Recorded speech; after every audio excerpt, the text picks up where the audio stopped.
Okay, good afternoon, everyone. For those of you who don't know me, I'm Bob West. I'm the Managing Director at Deloitte. And this is going to be a panel that's going to be talking about the threat landscape and in terms of what's happening right now. We have some different perspectives. We have our friends from Malwarebytes that are going to kick things off. We have a perspective from the FBI. And we also have Anthony Lauderdale who's going to be talking about things from Motorola's perspective. So I'm just going to hand off things to our good friends at Malwarebytes, and want to kick things off? Absolutely. Thank you very much. Give the passive audience, they're already having their pizza. So we're going to kind of look at it as Malwarebytes itself. We have millions and millions and millions of endpoints around the world. It's constantly feeding us telemetry on the type of attacks we're seeing.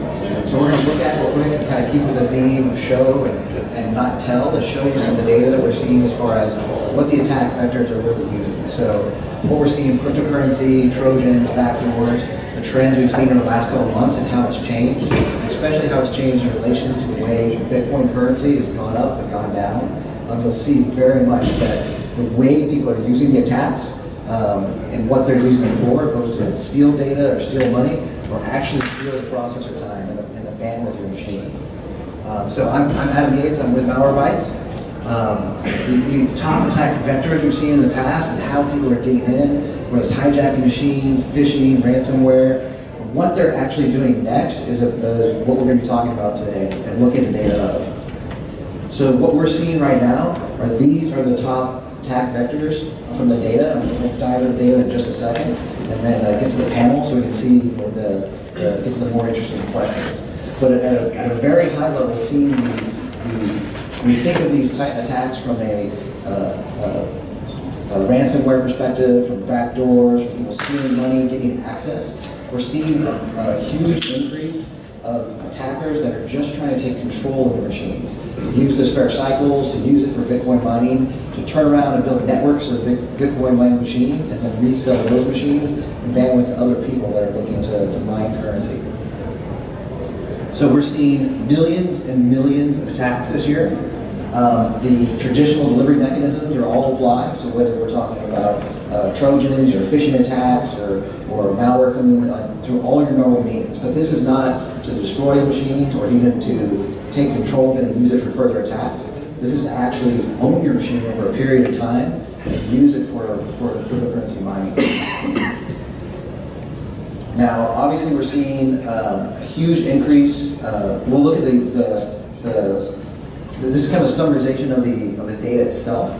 So at a very high level, we're seeing a huge increase in the amount of advertising, banner advertisements that are used to deliver these cryptojacking attacks. We're seeing more and more websites are getting exploited directly. We're seeing different public sites like WordPress and others are being hacked and having embedded pieces put in place so they can steal your cycles whenever you visit these types of pages. Trojans this year so far, we've seen almost 10 million. Banking Trojans, Emotet has by far been the most damaging and the one we've seen increasing the most. Has the ability for lateral attack from one machine to the next. Makes it very difficult to lock down this particular attack. Adware attacks, about 5 million that we've seen. These are the top 3 that we've seen in the space. So the main piece of these types of attacks in all these areas is we're seeing them not necessarily ransomware or taking control of machines. It's the pushing of the crypto mining pieces, being a part of those types of networks. Now we're kind of jumping through these pieces to get to the panel, but the main piece here is I think we talk about the story itself, the dwell time. The fact is that the attackers are no longer just taking control of the machines for other phishing attacks. They're taking control of the machine itself for their resources. This next quarter, what we've seen along these lines is that as the cryptocurrency market has kind of fallen apart since last November and gone down and down, the actual numbers we're seeing is the same. We're seeing the attacks for the last about 6 to 9 months have been very, very cryptocurrency focused, and they're still out there. We're seeing a huge drop in those types of pushes, while we're also seeing a resurgence of the personal data attacks, to grab data, exfiltrate data, to build in build in Trojans. So it's we're kind of at a crossroads where for this last 6 months we've seen a huge cryptocurrency push, and we're starting to see it switch back to our more traditional grabbing of data, putting ransomware in. So what we're essentially seeing with the trends, with the cryptocurrency prices, is that we're seeing as the price of cryptocurrency goes down, we see switch back to traditional attacks. As the cryptocurrency goes up, we see an immediate increase in the push of those types of attacks. So along those lines, what we wanted to talk about today, and we'll share the rest of the presentation goes really deep into the actual numbers of the real data. We can go on and on for 30, 40 slides and show the trends of the graphs. But I think we want to talk about, and the questions we want to field is, how are y'all dealing with the idea of machines that be stolen from you, so that having outside attackers build pools out of your servers, out of your machines itself. What type of concerns do you have as far as how you're protecting that? Plans for building systems in place that are going to take care of identifying systems that may not be obviously out of your control, but ones that were that gray space where the apps in place are taking over. Thanks so much for kicking things off. So I'm going to pass the mic over to Anthony Lauderdale, who's the head of threat intelligence at Motorola. And Anthony, Malwarebytes has done a good job of giving us a macro perspective in terms of the state of affairs, in terms of malware, in terms of issues with cryptocurrency. So I guess number one is that consistent with what you're seeing on the inside, and how are you responding to it, and how do you engage the rest of the enterprise and your business partners? Sure, good question. I'll answer it two ways. So when it comes to cryptocurrency and crypto mining and things like that, not really. I think that's partly because Motorola is a Fortune 500 company, knock on wood, and we have the right really endpoint protection tools in place to make sure that type of stuff is mitigated, whether it's a user trying to spin up, mining, or whether it's someone trying to get bandwidth and actually use that, because the way cryptocurrency works is whoever mines it first gets that chunk of change, right? But from an industry perspective, I think you guys are really, really spot on. The apex of cryptocurrency was, I'd say, around January of this year, where Bitcoin, Ethereum, whoever else, Verge, all through the roof. And now the last 8 months is really like in this weird kind of bullish market. And I think what really happened is people who weren't as familiar with it but wanted to make a quick buck kind of got in, and quite frankly, kind of got burned. But when adversaries realize that you have people who are non-technical doing a very technical type thing, what do? You fish them. Get their credentials, and now you have all their money. So not stealing on our end, but I do pay attention to it because I focus on threat intelligence. Obviously, I'm looking for different types of threats that we can kind of mitigate within our space. But yeah, we haven't really been seeing it, fortunately, on our end. So I have a couple follow-up questions for you. Number one, I think just in general, what's your linkage in terms of the incident response process, right? So you see all this intelligence, how is it that you're operationalizing that and reacting to it? And then my second question is, so not everyone in this room works with Fortune 500 companies, and yet at the same time, you really need to understand what the lay of the land is. So what would your recommendation be for people that versus Motorola to inject intelligence into their business process? Yeah, great question. So I'll answer the second question first. The example that I always give when I talk about this is Target. So the criminal group that was trying to hack them years ago couldn't really get into their networks, right? High fences, all kind of money being spent. But there's this HVAC, Fazio Mechanical, has nowhere near as much money as they do. They hack them, trusted mechanism, get into their networks. So when it comes to small businesses, it's really the same guidance, but you have less money, so it makes it tougher. But it's having a good defense in-depth strategy. First and foremost is actually knowing your threat landscape. So say you're a community bank, right? And you only do business with people who have to be in the United States. Well, do you really need to have people being able to connect from anywhere in the world? Probably not. And by doing that, you're actually shrinking your attack surface. So I always tell people that to understand your threat landscape, have a good holistic policy, have defenses in depth. So at the end of the day, the number one and number two ways that these hackers are getting into your networks are phishing, which isn't technical, it's fooling you. The second is social engineering, which again, isn't technical. So some of the things you also have to do is just have a robust security awareness program to actually teach people to look out for these type of things. Again, it's really the same thing for everyone. Motorola has a lot of money we can kind of throw at this. We actually have 3 cybersecurity teams, so I kind of step back to kind of give you an idea of kind of where I sit. So I used to be in IT, so that's the very traditional, keep the bad guys out, good guys in. We have CTO cybersecurity, and they're looking at 3 years, 5 years.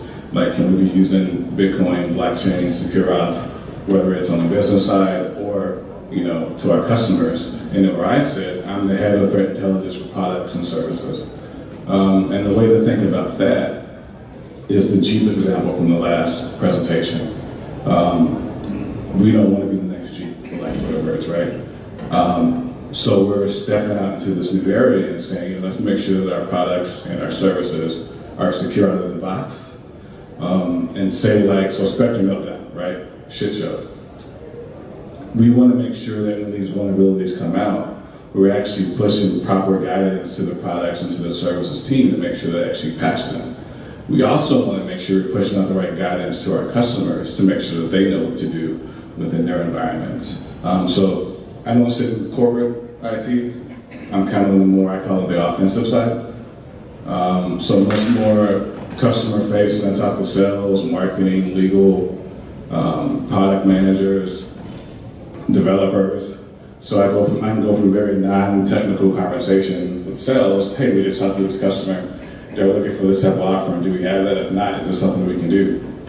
To a product owner who's more like, hey, we got this bug. How do we fix it? What's your recommendation? What's your advice? Thank you. And just adding on to what you're saying, there's some good free resources that you can turn to as a small to mid-sized business. There's a site called staysafeonline.org, which is run by the National Cybersecurity Alliance. It's good, really good resources to get you there.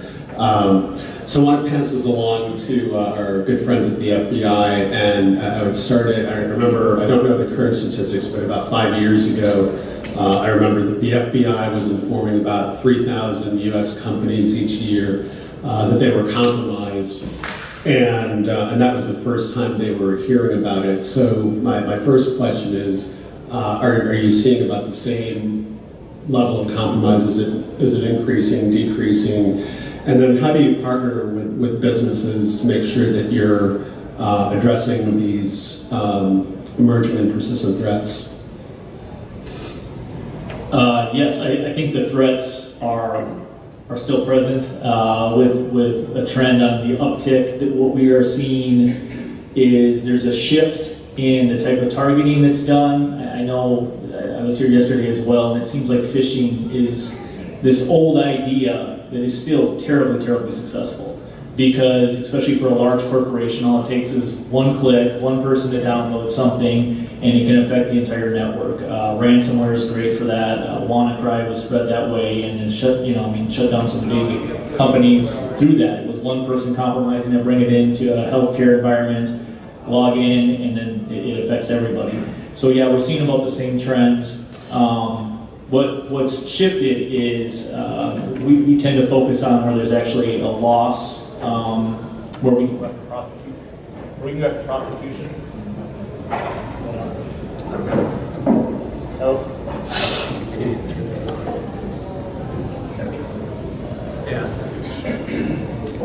Good battery's gone bad. Yeah.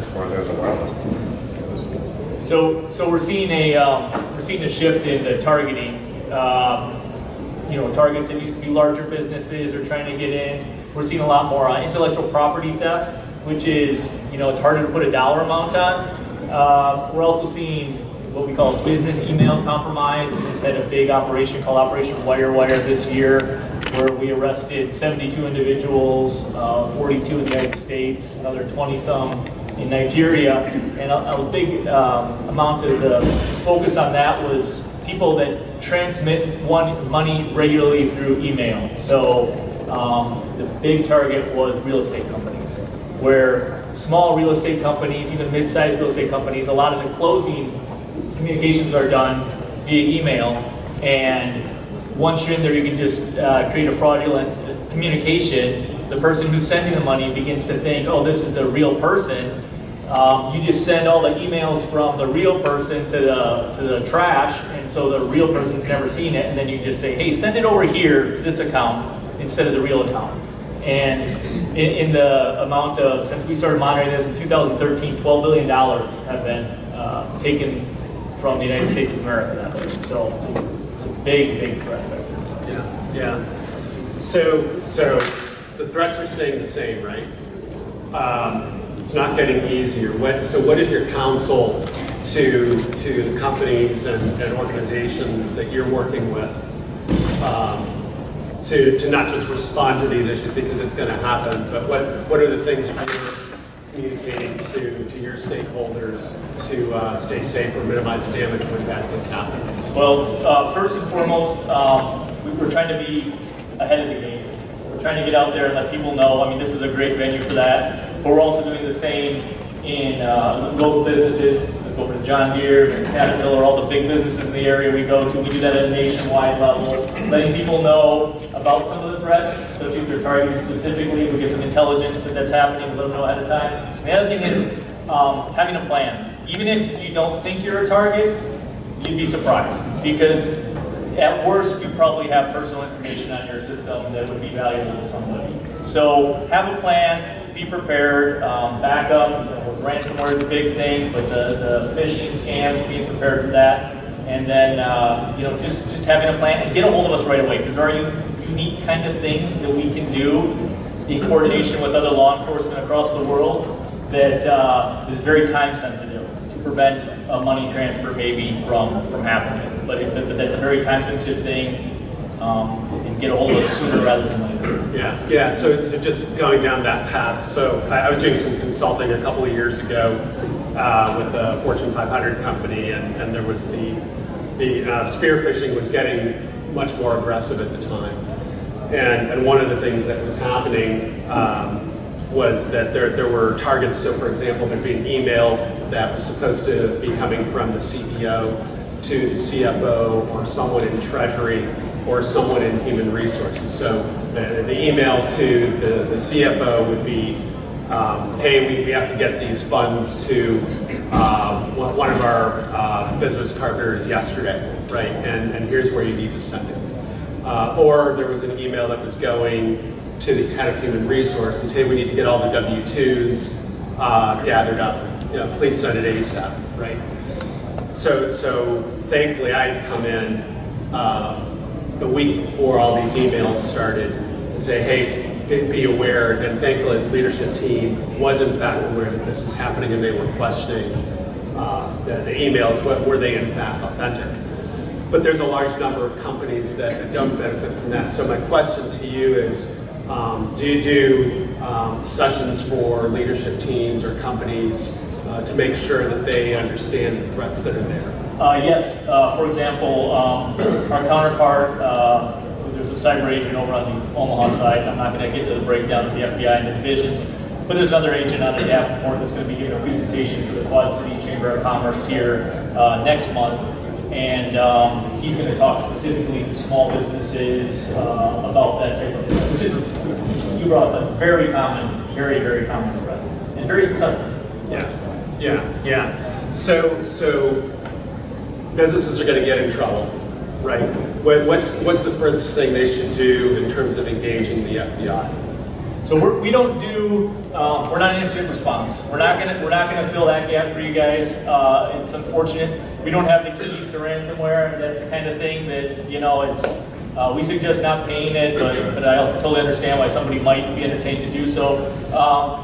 What we need is we need a prompt response, because like I said, there are unique things that we can do because we're the federal government that others can't, and that's very time sensitive, because as you can imagine, as money's processed, at some point it becomes untraceable and unreturnable. And those are the things that we can take care of. So I guess the thing that I would stress here today is just get a hold of us as soon as possible. It's a weekend, we always have somebody on call, and if they can't help you, somebody can, and they'll direct you to that person. So Yeah.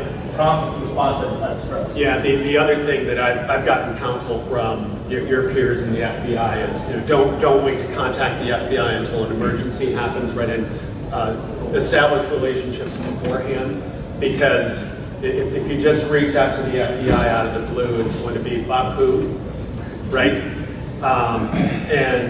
So Anthony, following up on that, are you talking to other companies in the Chicago area or nationally in terms of sharing information on the threat intelligence side to make sure that you're in sync and really understand you know, the broader trends that are going on? I guess I'll stand up as everybody else. Yes, not only nationally, I'll actually say internationally.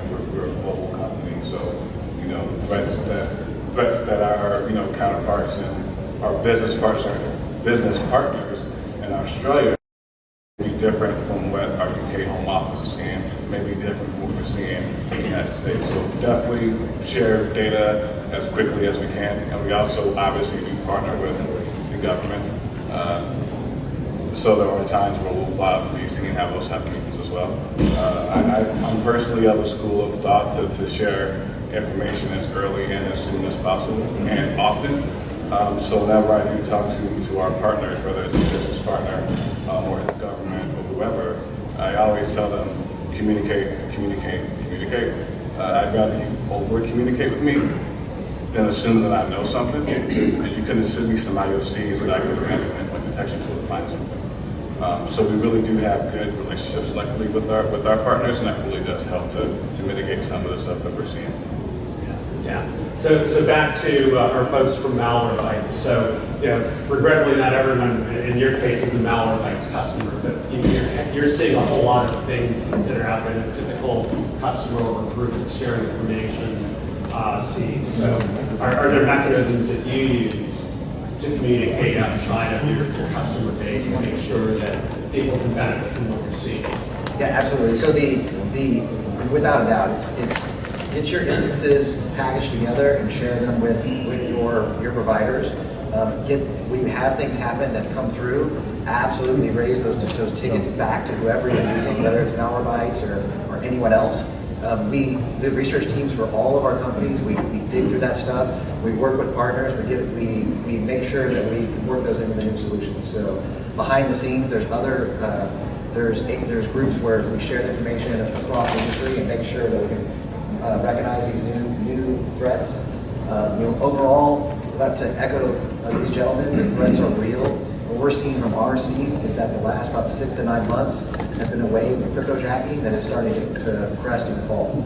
So we're seeing the old attacks of ransomware, of stealing the data, of actually stealing the money are making a huge comeback.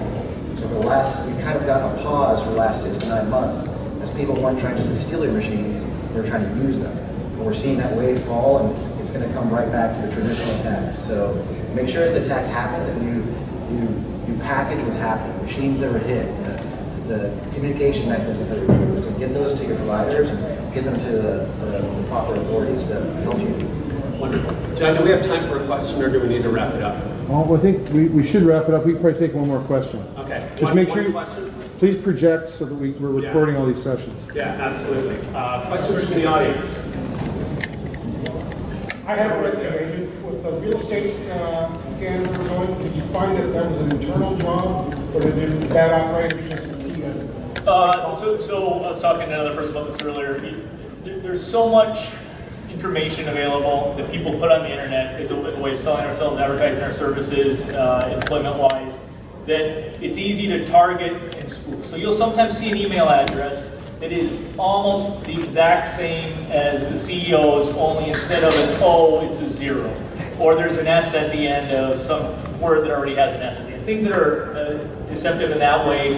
And sometimes that happens. Sometimes you actually see a phishing. You can actually find the phishing attempt where they were able to get the credentials of the person and get actually into their email, and then just send the authentic communications to like a trash box or something. So the true owner of that account isn't seen. So there's a varying level. I think that's something we've talked about here all in the last couple of days. Is there's a level of sophistication that's varying. A lot of it's still Nigerian in origination. But if there's any other questions for me too, I'll be out in the hall. So on the real estate specifically, there was what you'd see is a home would be for sale. There'd be a realtor, and you'd have hundreds of homes all for sale, and the attacker would email them all and say, hey, I'm working for the title company, I'm working with so-and-so, he needs some information to me, and maybe one or two of them would reply, and that's all they need. And so once they were in that, the title companies go back and forth, it usually takes 10 to 14 days. The attackers would just reply faster. So they would be like, oh, here we go, we're using this email now, put the money here for the title, and by the time a week or two later, the actual realtor would call back, and you realize they're talking to the wrong person. So it's very basic, very low tech. And really, the end message to a lot of the real estate companies I talk to is talk to your customers more. Like don't just go silent for 2 weeks because they're waiting for it. There's a broad theme of communication. Yeah. Here, right? So unfortunately, we're out of time. I would suggest if you have additional questions to ask the panelists during the break. Thank you very much for being on the panel.